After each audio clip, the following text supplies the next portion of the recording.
Vous savez, Pépinière Environnement, EI, a toujours été aux côtés de sa clientèle pour proposer des solutions économiques et techniques dans l'entretien de leur patrimoine environnemental, sans avoir recours aux produits phytocides.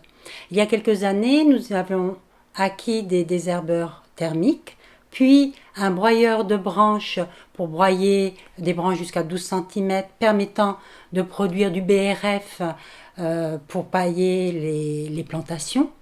Aujourd'hui, ce printemps plutôt, nous avons investi dans un porte-outils qui apportera une meilleure solution pour l'entretien des différents espaces verts et naturels.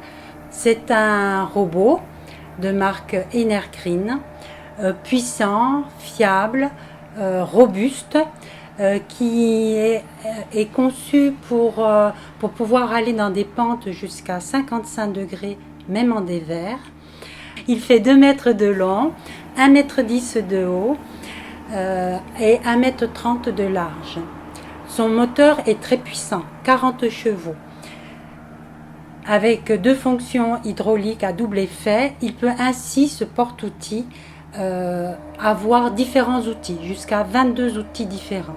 Nous, en l'occurrence, nous l'avons équipé d'un broyeur forestier à rotor avec des marteaux fixes qui permet de pouvoir faucher comme broyer du petit arbuste jusqu'à 3 ou 4 cm de diamètre. Ce porte-outils est télécommandé, ce qui permet à l'opérateur de travailler en toute sécurité jusqu'à 150 mètres de portée. Car il a une télécommande qui est très maniable, très fiable et qui lui permet de pouvoir vraiment bien assurer le contrôle, les mouvements du robot. Voilà. Ce robot débroussailleur, Evo, est donc équipé de chenilles en caoutchouc de 28 cm de largeur, ce qui permet de ne pas impacter ou très peu impacter le sol sur lequel il intervient.